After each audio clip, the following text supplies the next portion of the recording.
faster.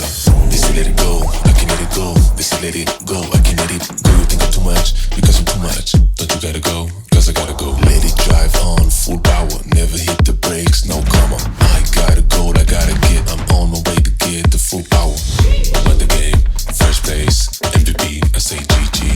And even if you still don't get it, just wait, I'm about to go like bigger, bolder, faster. I'm going to the maximum, I'm going to the maximum, I'm going to the maximum, I'm bigger, bolder, faster. I'm going to the maximum, I'm going to the maximum. Good morning everyone and welcome to another video.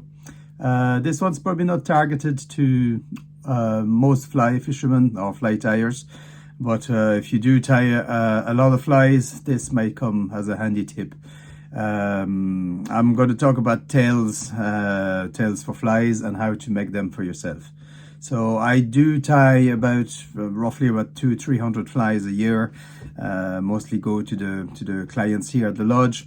I do send sometimes if people ask me, usually through Instagram. I'm not a commercial tyer, I don't have a website, but if people ask me, I'm more than happy if I have the time and the material to do an order or two. But for that reason, I always try to find not the cheapest material as like quality. I'm trying to find a good balance between expensive and not too expensive, and decent quality in the material. So tails.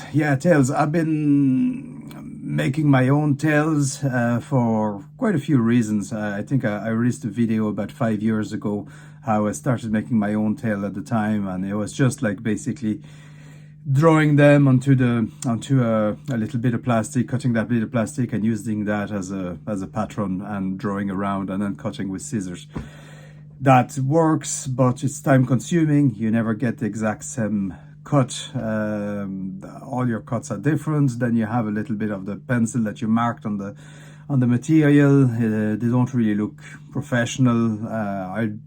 It was okay for my own flies, but for more complicated cuts of different tails, definitely I didn't like the quality of a hand cut by scissors. So other thing as well is that by making your own tails, you can design exactly what you want. You can design the size, the shapes, and I'm always try to have fun ties and different things and try different shapes.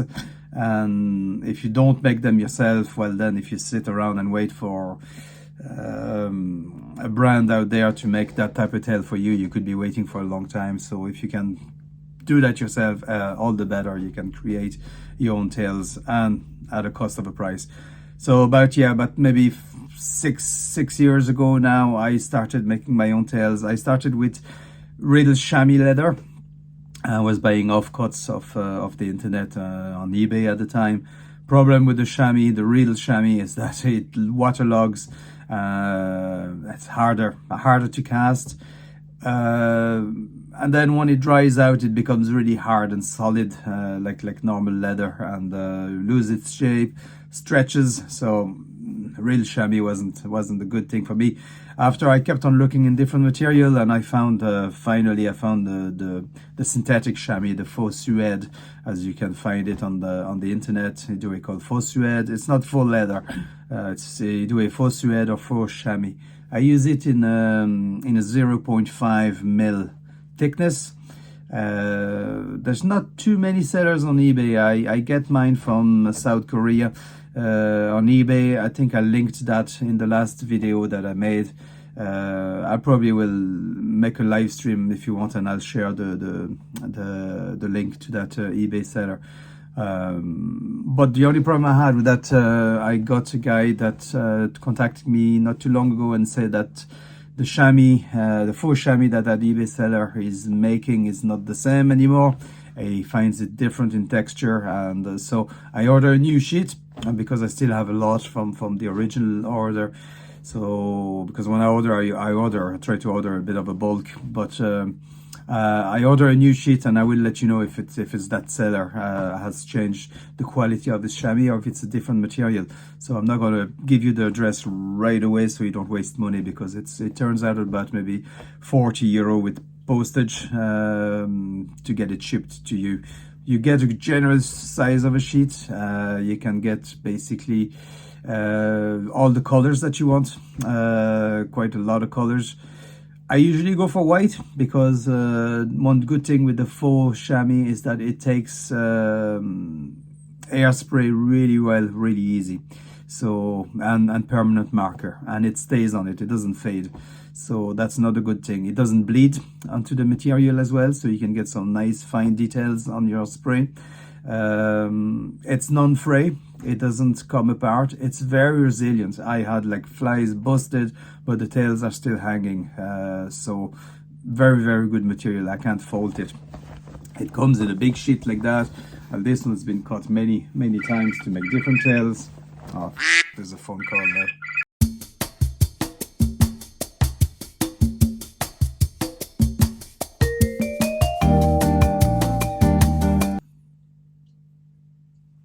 So when you have a lot of tails to cut throughout the whole year, it can get really annoying to cut a dozen tails at a time by hand with a pair of scissors.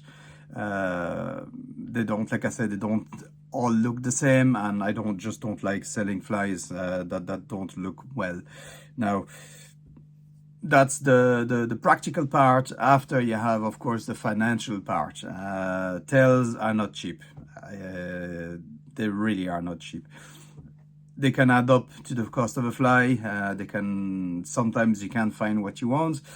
Your seller is out, or you have to go to another seller. So the fact that you can have them the click of a finger, it's fantastic. I can't fault that.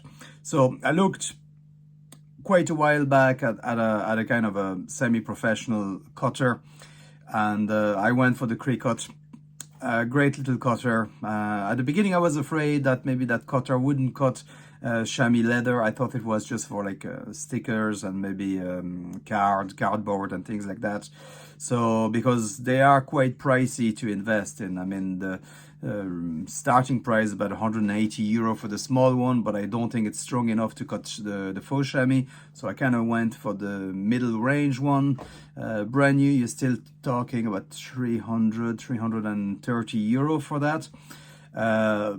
But if you do look on a place like Facebook Marketplace, there is an awful lot of second-hand ones for sale at the moment. I think because during the lockdown, a lot of people got bored and bought these things and decided to do a t-shirt or mug printing business. Sold probably 2 t-shirts to their brothers and sisters, and then just give up on the thing, and their Cricut is just sitting somewhere rusting away and gathering dust. So if you do look on Facebook Marketplace or other second-hand place, you do find some for quite good value. But the good thing is that they come with a bunch of material, vinyls. You can make your own stickers, you can make your own t-shirt with it, with transfer vinyl. So yeah, to me, it just made sense for me to get one finally. So I did, and I went and I got one. And first trial as well, I'm pretty happy with the results. So it takes a little bit of a setup because the machine won't cut the material straight away. You need to put it comes with these sticky boards like that. They have a sticky backing. So all you do is stick your chamois leather. You see how it's kind of sticky at the moment. Put it in the machine. Good thing is that I can design all the flies, and all works from my iPad. It even works from your phone. So you can upload design on your phone, send it to the machine. All works with Wi-Fi. It's fantastic. Bluetooth straight away. You can connect that to your printer as well if you want. But first try, pretty happy. I used the standard grip machine. It says on top of them the different types of grips. I use the standard. I think I would need a little stronger one because sometimes, especially on the smaller cut, I was lifting a bit the chamois. So sometimes you can choose to do a 2-pass cut to make it, if it doesn't cut, you can apply different pressure to the knife in the cutter. But very happy with the results I got now. So all you have to do after, it's once you had your design done, you just build your shapes, and there you go, some frog legs. So soon frog season, so I'm delighted. Details is really good. I'm going to give you a close-up after. So what did I make? I make some frog's legs. Yeah, these ones kind of wave tails.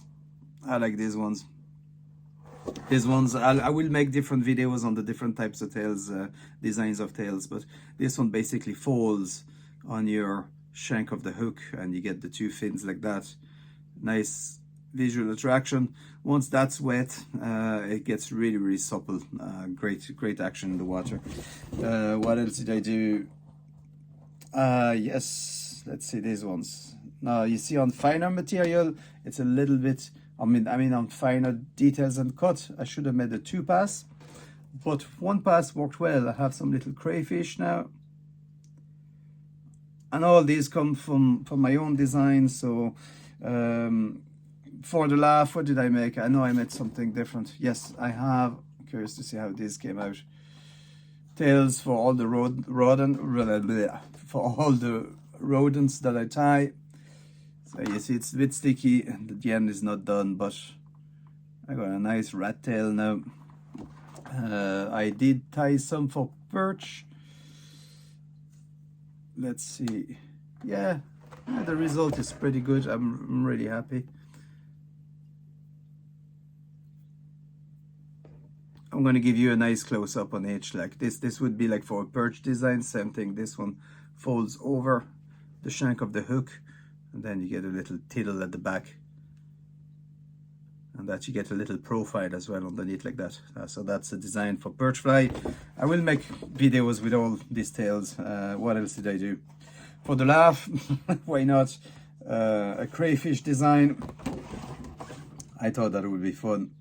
And again, these are not the things that you're going to find in shops, but how about a little alien as a crayfish design? And I did cut those by hand before and use them for myself, and I did catch quite a few fish. So there you go. You can do any design that you want. You can as well, I'm going to be done for copyright, but it's a slightly different shape, but you can do the well-known tails. Good thing after, once you set that onto your computer or your iPad, you can scale the thing and make like really big tail, really small tails, and it's great value. It's super fast as well. I love how fast it cuts. But there you go, it's just fun. Like you just peel and peel, and because you can set everything on your PC prior to the cut, you can have very little waste in the material, because you go all stack them together nice and tight. I really like this. These are gonna be smashing this year. So I'm gonna do another cut. I'm gonna do another sheet. I'm gonna film now all the close-up of the tails, but that's it. That's the Cricut. Again, if you don't tie mini flies, it's probably not for you. If you have splash extra cash to spend and you like your gadgets, maybe it's a thing for you. You can enjoy yourself, create your own design, like I said. But mostly for me, it's just like practicality and save a lot of money. So I'll get back to you with the quality of that new chamois seller. And for the moment, keep an eye. I'll making videos with all these different types, and especially this one. I like that one. Okay, thanks for watching, and get cutting, get creative.